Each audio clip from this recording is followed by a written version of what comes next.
നിമിഷപ്രിയയുടെ കാര്യത്തിൽ കേന്ദ്ര സർക്കാർ സുപ്രീം കോടതിയിൽ നിലപാട് അറിയിച്ചിട്ടുണ്ട്. അതായത് മറ്റാരും ഇതിൽ കൂടുതൽ ഇടപെടൽ നടത്തേണ്ട, അതിൻ്റെ വിശദമായ കാര്യങ്ങളൊക്കെ തന്നെ കേന്ദ്ര സർക്കാർ നോക്കുന്നുണ്ടെന്ന രീതിയിലാണ് പറഞ്ഞത്. നിമിഷപ്രിയയുടെ വിഷയം അത് ആഗോളതലത്തിൽ വലിയ ചർച്ചയായിട്ട് കഴിഞ്ഞ കുറച്ച് ദിവസങ്ങളായി. പ്രധാനമായിട്ടും നിമിഷപ്രിയ അവിടെ വധശിക്ഷ കാത്തു നിൽക്കുന്ന ഘട്ടത്തിൽ വിവിധ തലങ്ങളിൽ നിന്ന് യമൻ സർക്കാരിലേക്കും അവിടുത്തെ ഹൂത്തികളിലേക്കും ഒക്കെ ഇടപെടലുകൾ നടത്തി പല തവണ ഇത് കോടതിയിൽ ഹർജിയായിട്ട് വന്നിട്ടുള്ള കാര്യമാണ്. ഇതിൽ സർക്കാരിൻ്റെ നിലപാട് എന്താണ്, സർക്കാർ ഇതിൽ എന്ത് നടപടി സ്വീകരിച്ചു എന്നതിനെക്കുറിച്ച് അറിയാൻ ആഗ്രഹമുണ്ട് എന്ന് പറഞ്ഞിട്ടുള്ളത്.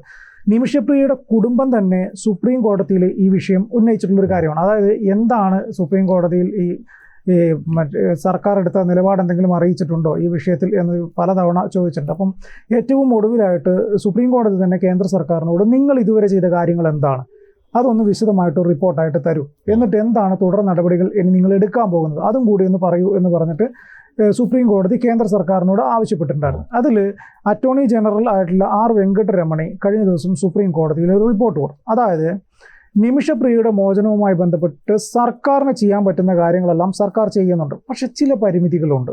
കൂടുതൽ വാർത്തകളും വിശേഷങ്ങളും നിങ്ങളിലേക്ക് എത്താൻ ABC മലയാളം സബ്സ്ക്രൈബ് ചെയ്യുക, ബെൽ ബട്ടണും അമർത്തുക.